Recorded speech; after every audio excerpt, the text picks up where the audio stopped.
Boa noite a todos. Que a paz de Deus e Jesus permaneça com todos nós, né? O encontro doutrinário sempre é importante, porque nós viemos a URI aqui buscar alguns conhecimentos, né? E nos incentivar cada um de nós aos estudos da casa. Porque Kardec já disse lá atrás, doutrina espírita é ciência, e ciência só se aprende estudando. Então, é muito importante a questão do estudo na casa espírita. Tá? O tema da noite de hoje, ele está no capítulo 5 do Evangelho segundo o Espiritismo, é Bem-aventurados os aflitos, e é o item 27. Tá? Então, o item 27 é assim: deve alguém pôr termo às provas do seu próximo, quando o possa, ou deve, para respeitar os desígnios de Deus, deixar que sigam o seu curso. Esse é o tema. E a gente pode perguntar assim, uma pergunta dessa dentro do Evangelho, uma pergunta tão cheia de orgulho, de egoísmo, né? Se devemos ajudar o próximo, se devemos ajudar ele nas suas provas, ou deixar que sigam o seu ritmo normal, sem tentar ajudar.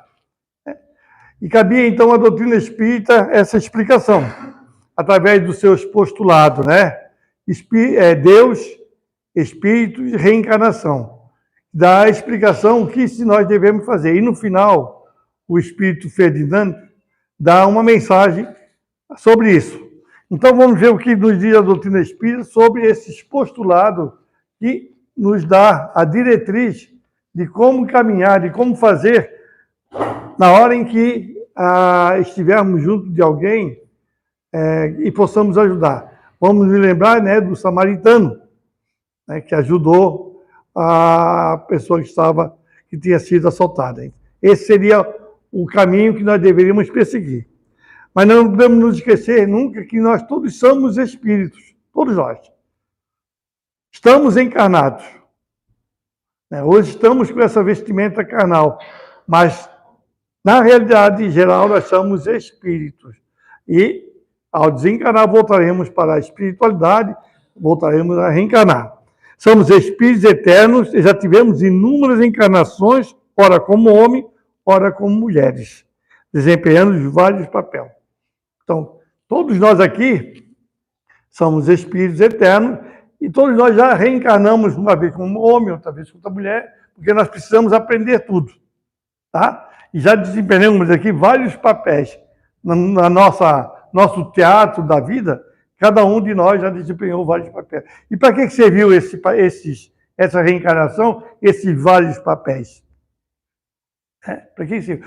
Por que Deus, então, por que Deus não nos fez perfeito?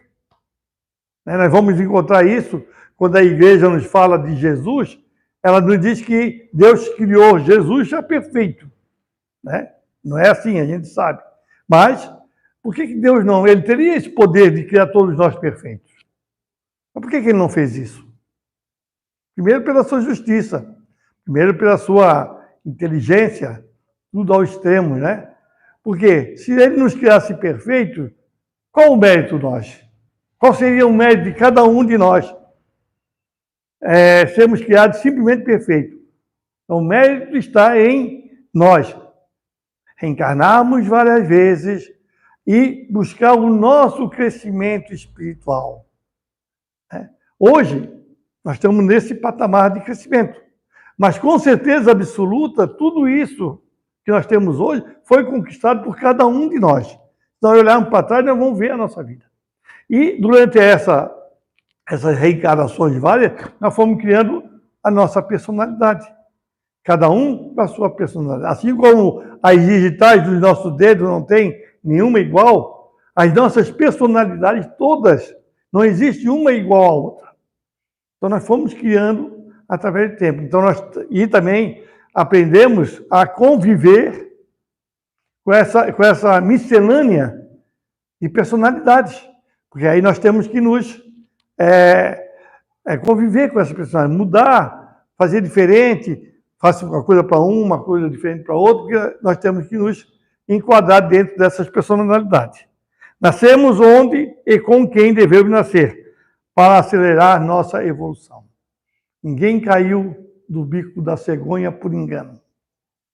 Todos nós nascemos onde deveríamos nascer, com a família que nós deveríamos ter, porque para nós, né, e a espiritualidade nos proporciona isso, para nós é aquela família, aquele lugar que vai agilizar o nosso crescimento.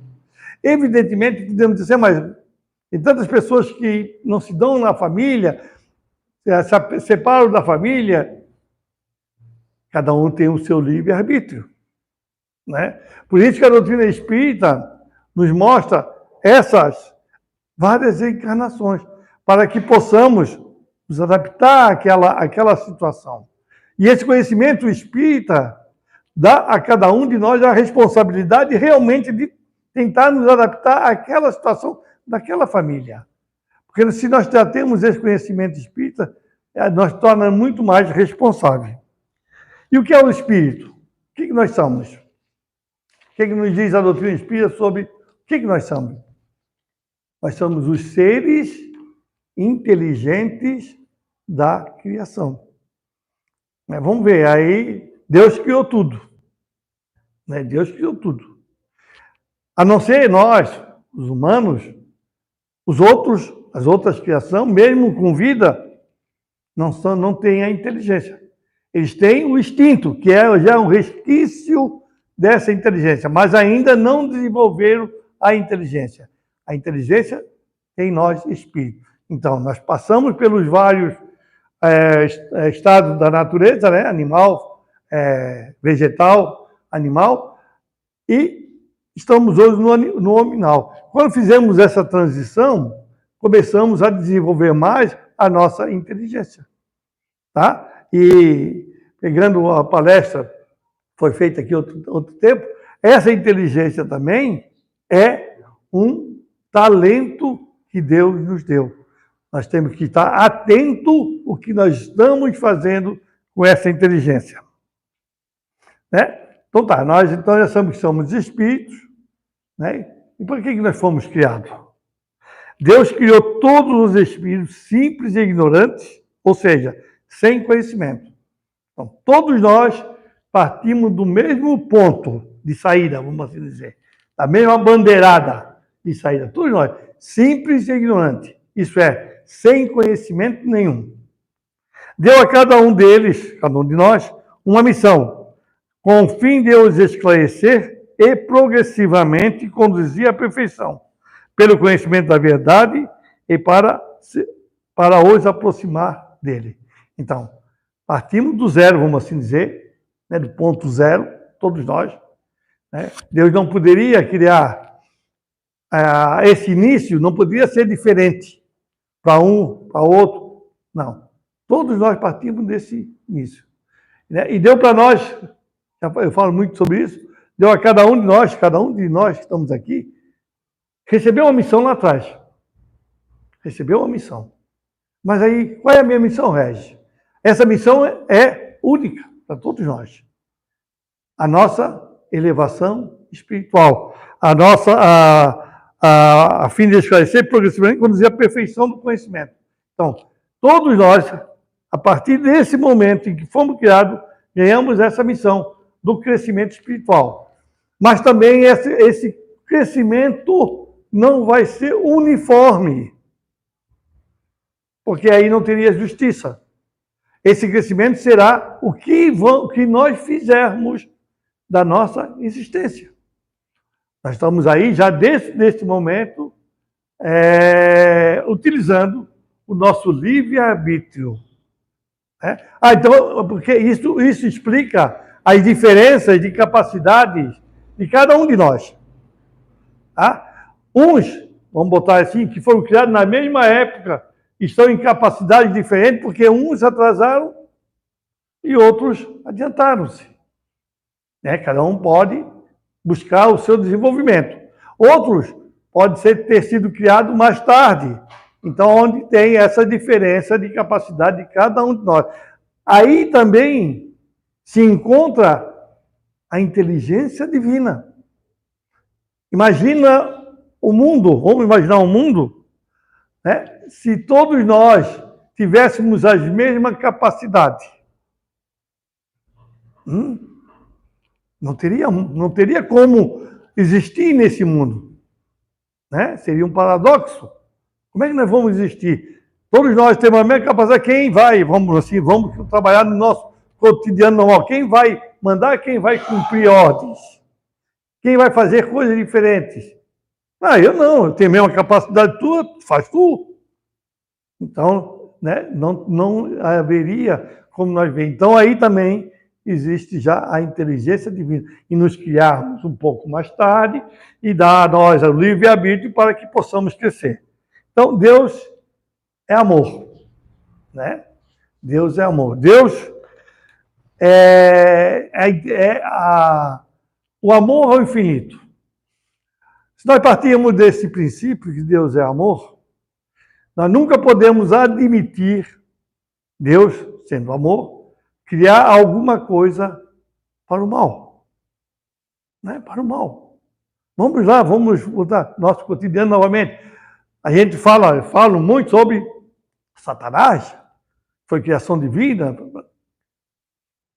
mas Deus não pode ter criado algo para o mal. E especialmente algo para o mal eterno. Mas existe a maldade no mundo? Existe a pessoa má? Existe, claro que existe. Mas ainda vamos ver o que Jesus nos disse. Do meu rebanho nenhuma ovelha se perderá. O que quer dizer isso? Que aquele que está o pior dos inimigos da sociedade, esse também um dia vai ser anjo. Demora um pouco? Sim, vai demorar, mas vai ser anjo também. Ele apenas, como diz o Evangelho, naquele momento em que ele está desarmonizado da sociedade, ele é o quê? É até difícil para nós, às vezes, admitir isso. Ele é um doente. É um doente. É um ignorante das leis divinas. Mas como ainda nós estamos muito perto, ainda temos muito resquício da lei de Italião, dente por dente, olho por olho, né? Então a gente olha aquele inimigo da sociedade e a gente quer que ele desapareça. Né? Mas nós temos que reformular o nosso conceito nesse sentido. Né? Nós temos que. Ele também é um necessitado, ele é um desses que nós, pensando nele, o que nós pensamos, nós estamos aumentando a sua expiação, a sua prova, que é o fruto da nossa conversa. Então, como Deus sendo amor, sendo inteligência, sendo justo ao infinito, qual o mecanismo que ele usa para essa justiça? Porque aí é onde, infelizmente, se perde a grande maioria, não é crítica, mas é uma constatação das religiões. Quando eles não acreditam na reencarnação. Porque a reencarnação é a prova cabal da justiça divina.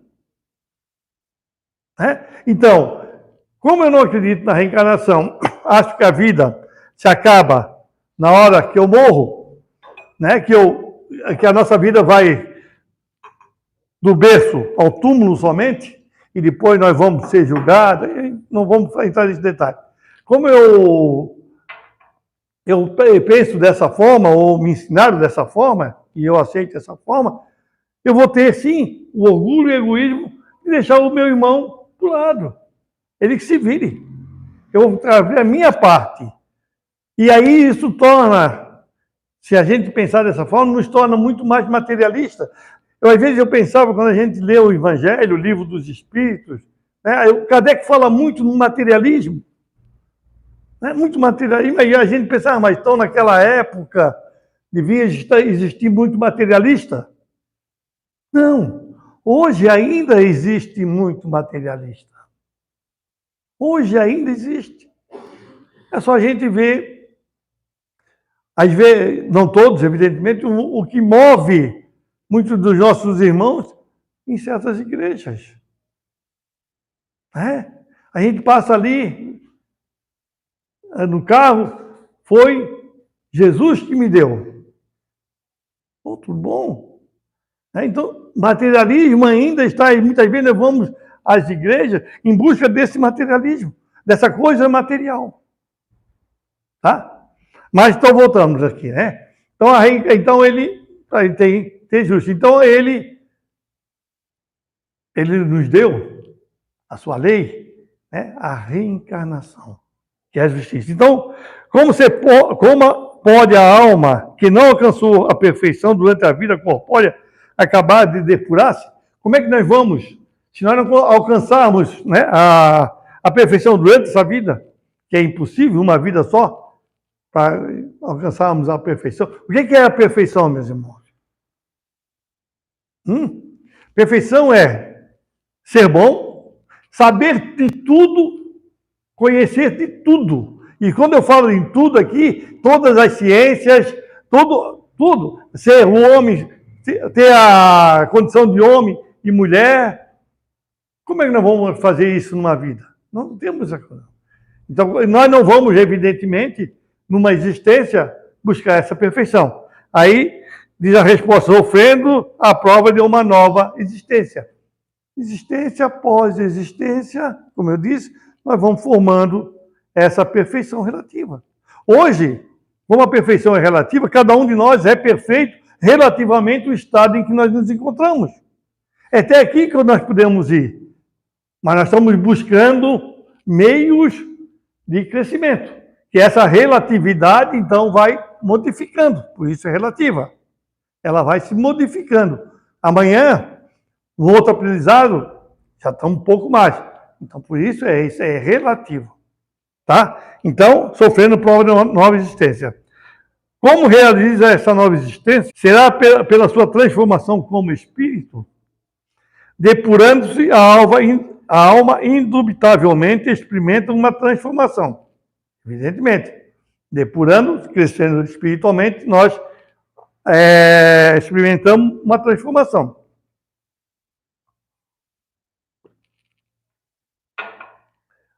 Amanhã nós vamos ser melhor do que hoje. Outra semana melhor do que a semana. Então nós estamos, a cada momento em que nós estamos nesse crescimento, nós estamos nos depurando e estamos nos transformando.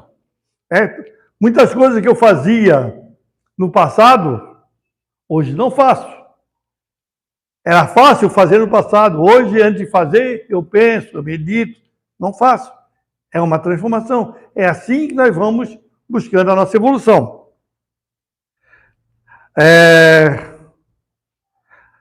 Mas para isso necessário ele é prova da vida corporal.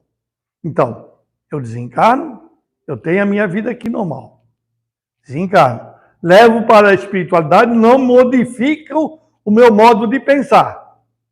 Vai, talvez, na espiritualidade, ampliar um pouco a minha faculdade. Mas o meu modo de pensar, porque não é o corpo que pensa. Sou eu o espírito que penso. Então, eu, saindo do corpo, eu vou pensar da mesma forma. Eu vou para a espiritualidade. Lá vou aprender, né? A gente pode ver isso nos livros do André Luiz. Vamos trabalhar, vamos aprender, vamos... Então, mas nós não podemos ficar eternamente na espiritualidade. Nós temos que provar isso aqui. Provar que melhoramos. Então, nós temos que vir para a vida corporal. Enfrentar os nossos desafetos. Ajudar esses desafetos ao crescimento, né? E ver se realmente eu estou apto para esse crescimento. É a mesma coisa que uma prova escolar, né? Chega no final do ano, hoje não é mais final do ano, meu tempo era, né? Mas fazia a prova e passava para um novo grau. Não é verdade? Se não conseguisse nota necessária, permaneceria onde estava. É o mesmo sentido da coisa. Eu sou provado, não, consegui um novo grau de depuração, um novo grau de crescimento. Tá? Mas nós crescemos, nós nos depuramos diariamente. Né? Porque a gente às vezes pensa, não, mas esse crescimento tem que ser moral. Não só moral. Moral é essencial, claro. Mas o próprio crescimento intelectual já é um crescimento espiritual. Já é um novo conhecimento que esse espírito está buscando para ele. E ele, então, já é um crescimento espiritual. É uma asa que ele já está bem depurada. Falta ainda a parte moral. Mas através desse conhecimento intelectual, ele vai elaborar o seu crescimento moral. Tá? Ninguém cresce moralmente se não estiver intelectualmente conhecendo. Tá? Quando Deus nos criou, botou em nós, em cada um de nós, né, a sua lei, a nossa consciência. Isso é para quê? Para que nós já tivéssemos parâmetros para o nosso crescimento, desde o início. Essa seria a nossa intelectualidade inicial. Conhecer. Então, todos nós temos que conhecer para que possamos crescer moralmente. A alma passa, então, por muitas existências corporais? Sim. Todos contamos muitas existências. Todos nós contamos muitas existências. Eu botaria aí, alguém fala em milhares, centenas com certeza. Né? Nós viemos reencarnando. Tá? Os que dizem ao contrário pretendem manter-vos na ignorância em que eles próprios se encontram. Esse é o desejo deles. Então, aqueles que ainda não creem na reencarnação, não aceitam a reencarnação, ou conhecem a reencarnação e são contra a reencarnação, é porque ainda estão na ignorância e se mantêm assim. A reencarnação, meus irmãos, aí vamos puxar um pouquinho as pessoas mais idosas, assim como o Osório, né? Antigamente, quando se falava em espiritismo, meu Deus do céu, não. Hoje, a reencarnação está sendo falada a todo momento aqui. Quantas vezes vocês já escutaram pessoas de outros credos religiosos dizerem assim, na próxima vida eu quero ser tal coisa? Né? Então, a reencarnação já está no nosso dia a dia. Só que essas pessoas, infelizmente, ainda não conhecem o mecanismo. Né? Que nós conhecemos, ou que aqueles que estudam conhecem mais aprofundadamente. Né? Por isso que devemos estudar a doutrina espírita. Estou ajudando a fazer propaganda, hein? Está vendo, né? Faz um bom do lado. Hã? Parece resultar desse princípio que a alma, depois de haver deixado um corpo, toma outro, ou seja, reencarna em novo corpo. É assim que se deve entender? Evidentemente. Nós vamos ver no Evangelho, né, aquela parte que Nicodemos vem falar com Jesus. Nicodemos, um doutor da lei de Israel, não conhecia nada sobre a reencarnação. Quem quiser ver, está no Evangelho, na parte que fala sobre a reencarnação. Então, ainda existe muito Nicodemos aí fora. E aí, qual é a nossa responsabilidade agora? De todos nós que estamos aqui. Todos nós. Todos nós temos essa responsabilidade. Já que estamos numa casa espírita, devemos conhecer os postulados da doutrina espírita, conhecer a doutrina espírita, porque lá fora os Nicodemos vão nos procurar. E nós temos que estar aptos a respondê-los. Aí vem perguntar, como é que é a reencarnação? Não sei. Mas tu não és espírita? Sou, mas não sei. Não é verdade?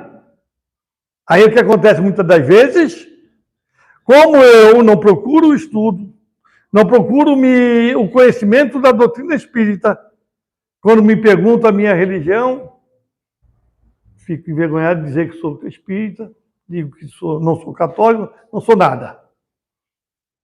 Não é verdade? Então, a responsabilidade é nossa. Desde que nós adentramos aquele portal ali, nós já temos essa responsabilidade. Mas eu estou aqui a primeira vez, não venho mais. Não interessa. Já é responsável. Foi dado a cada um de nós,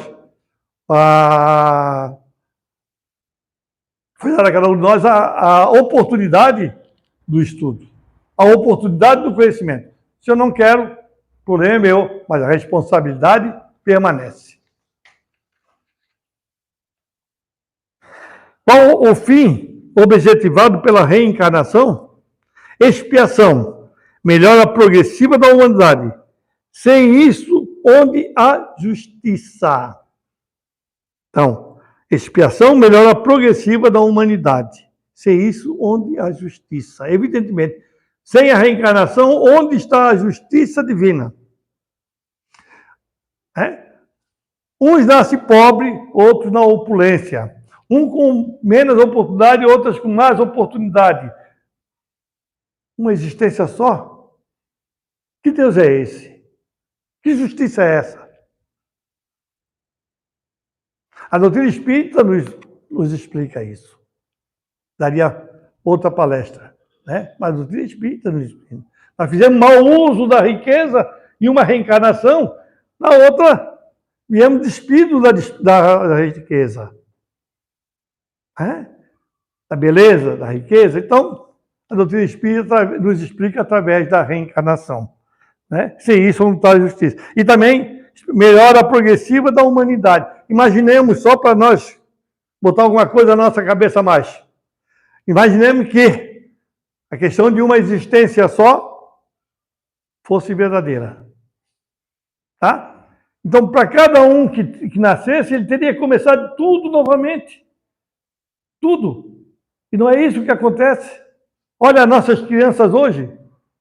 Olha as crianças, dá um computador aí, nem querem saber mais disso. Mas dá um smartphone na mão deles, eles sabem muito mais do que a grande maioria de nós aqui dentro. E de onde vem essa inteligência? Progressivamente. Eles já tiveram experiências com essas maquininhas. O que é a espiritualidade? Não, o que é a Terra, na realidade? Desculpa. O que é a Terra? Uma cópia imperfeita do mundo espiritual. Então lá já está esse progresso. Lá já tem. Tanto é que nós vamos ver André Luiz. André Luiz, no seu primeiro livro, me parece que é 1938, se eu não me engano, tá? Ele já falava da transmissão de televisão na espiritualidade. Quando André Luiz vai na casa, não sei se é de Elísias, né? E lá na casa dele tinha um tipo de uma televisão, segundo ele, né? Que comunicavam-se entre si na espiritualidade, coisa que hoje nós estamos fazendo. Quando é que a telecomunicação, não a telecomunicação, mas a questão aí do computador, da informática, vamos botar aí, 30 anos atrás, 40 anos atrás, não sei, que nós estamos tendo isso já existia na espiritualidade. Vamos embora, senão eu vou passar do tempo. Que fica sendo o espírito depois da sua última encarnação? Espírito bem-aventurado, espírito puro. Então, a reencarnação, nós vamos buscando a nossa a perfeição relativa. Todos nós vamos buscando. Chega uma certa época, nós não precisamos mais reencarnar, porque nós somos, como diz aqui, espíritos bem-aventurados, espírito puro. Mas Jesus reencarnou. Sim, Jesus encarnou, mas por quê? Jesus encarnou em uma missão. Então, aquele espírito que chega a esse patamar, ele chega a esse patamar, não precisa mais encarnar, ele só vai encarnar em missão, nos planetas que for chamado para essa missão. Tá? E também, vejam bem, só para nós conceituar bem, não existe a perfeição. Nós não chegaremos à perfeição. Jesus tem perfeição relativa. Perfeito, só o meu Pai o é, disse Jesus. Então, sempre vai estar dentro dessa relatividade. Isso quer dizer o quê?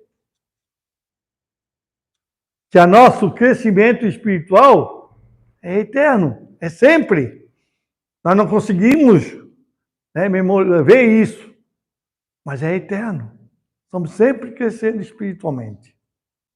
Não existe um ponto de chegada, porque se tivesse esse ponto de chegada, cheguei aqui, e agora? Não tem mais nada que fazer.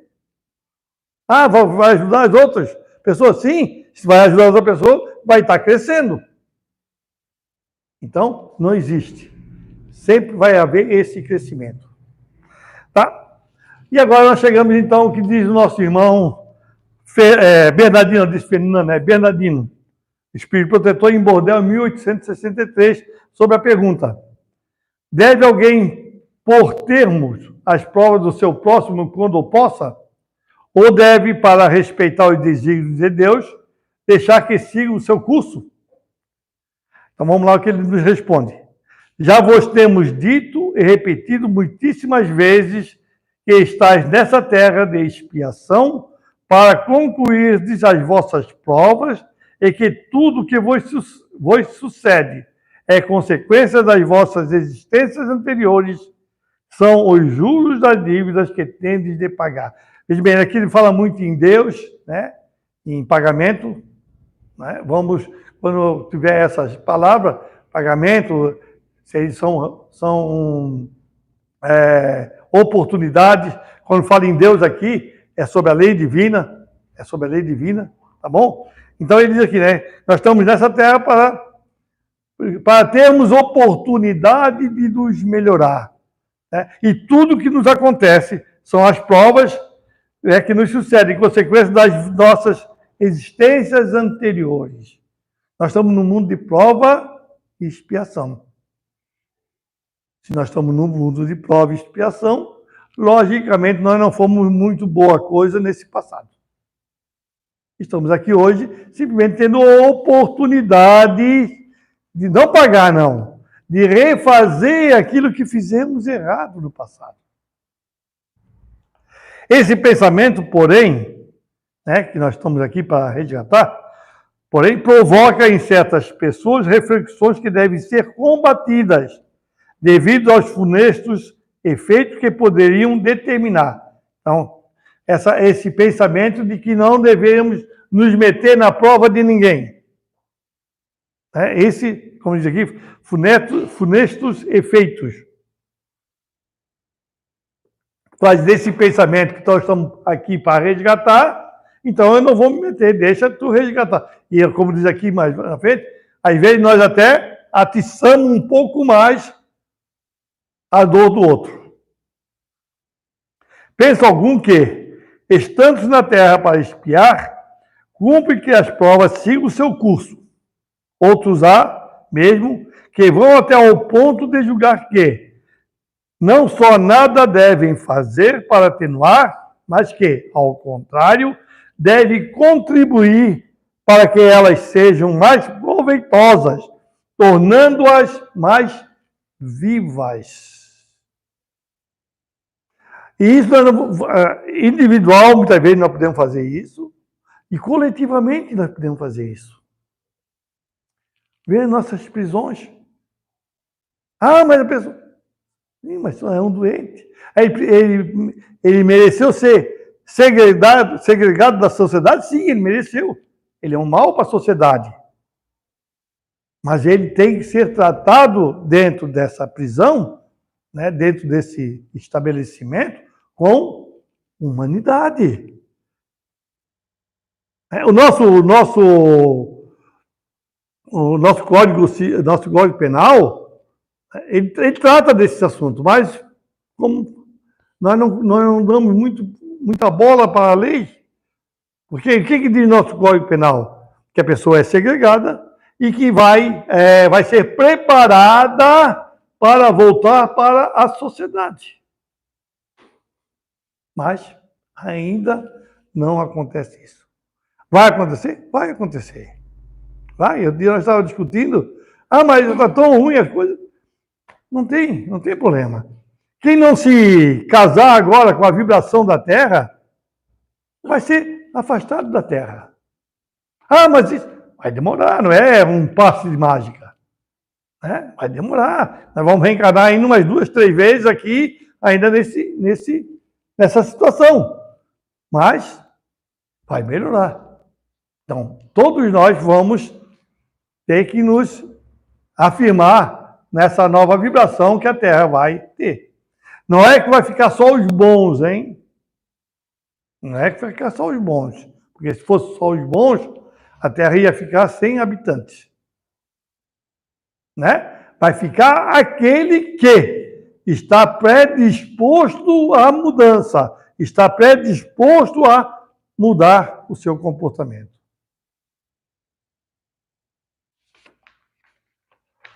Grande erro. É certo que as vossas provas têm de seguir o curso que lhes traçou Deus. A lei divina, né? Dar-se-á, porém, conheceis esse curso? Será que nós conhecemos? Nem da nossa prova nós conhecemos. Às vezes queremos conhecer a do nosso vizinho. Sabeis até onde têm elas de ir? E se o vosso Pai misericordioso não terá dito ao sofrimento de tal ou tal dos vossos irmãos, não irás mais longe. Nós sabemos quando termina o sofrimento do nosso irmão. Nós vamos ver lá, né, no Evangelho diz, o amor cobre uma série de pecados. Aquele nosso irmão veio com aquela expiação, aquela prova, aquela expiação, né? Mas ele chega aqui e ele ama a humanidade, ele faz o bem. Aquela expiação dele diminui. O amor cobre uma série de pecados. Sabeis se a providência não vos escolheu, não como instrumento de suplício, para agravar o sofrimento do culpado, mas como o bálsamo da consolação, para fazer cicatrizar as chagas que a sua justiça abrira? Será que a divindade, a lei divina, não nos botou junto daquela pessoa para ajudá-la? É isso que acontece, às vezes, na família. 4, 5 pessoas, filhos. Um é o que dá mais trabalho, os outros são pessoas boas. Esse um está ali para ser ajudado. E cabe a nós ajudar esse um. Não virar as costas. Não abandoná-lo. Ah, não, eu vou cuidar da minha vida. Bem, mas não estás cumprindo com a lei de amor. Não digais, pois, quando virdes atingido um dos vossos irmãos, é a justiça de Deus, importa que siga seu curso. Não digais, pois, quando virdes atingido. Vamos lá no Bom Samaritano, lá. Passou o padre, passou não sei, passou os 3 lá, só um foi lá ajudar aquele irmão que estava caído. Foi ele posto naquela hora para ajudar aquele irmão, para dar prova de solidariedade, de caridade e de amor. Então, vamos ser, nós, o samaritano. Ah, mas está difícil? Está difícil, sim, as coisas não são fáceis. As coisas não é fácil, a gente sabe disso. Volto a reafirmar uma coisa, prova, expiação. Nós não estamos no paraíso. É um paraíso a terra, sim. É um paraíso que Deus deu para nós cumprirmos aqui esse trajeto de prova e expiação. Mas nós temos que fazer a nossa parte. A gente, às vezes, procura culpado em todos os lugares, mas nunca olha para nós mesmos. Nunca olha. Dizei antes, vejamos que meio ao Pai misericordioso me pôs ao alcance para suavizar o sofrimento do meu irmão.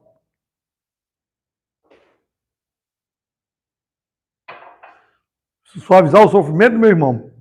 Vejamos se as minhas consolações morais, o meu amparo material ou meus conselhos poderão ajudá-lo a vencer esta prova com mais energia, paciência e resignação. Companheirismo. Companheirismo. Tentar ajudar aquele. Nós temos as nossas expiações.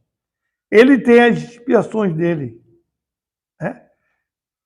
Ajudar mutuamente. Por isso nós estamos aqui. Por isso nós estamos em sociedade.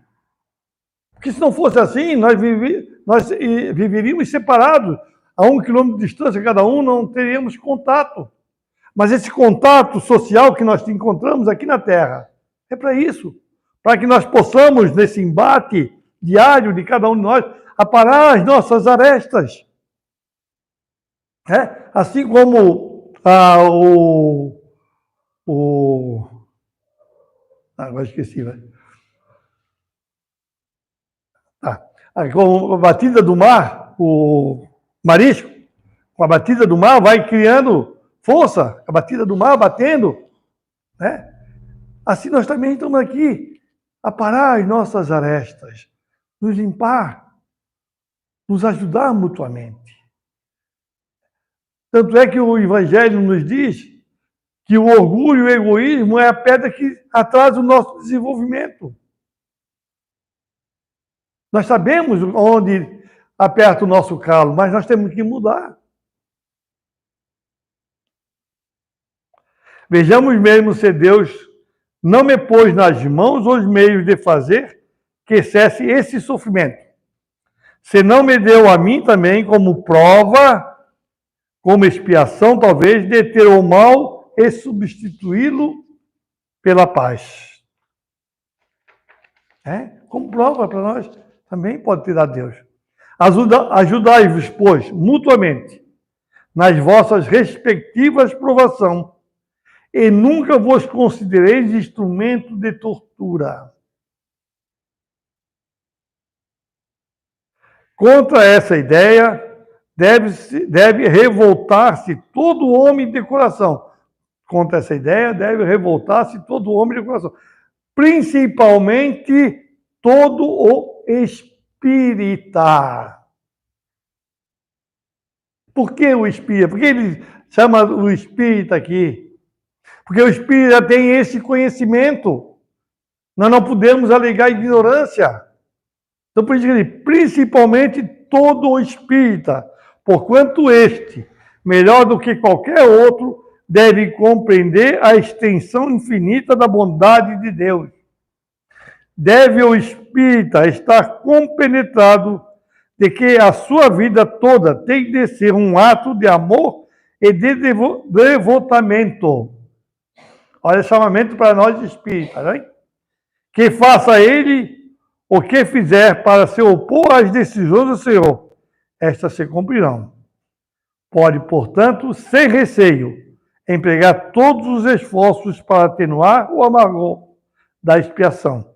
Certo, porém, de que só a Deus cabe detê-la ou prolongá-la, conforme julgar conveniente.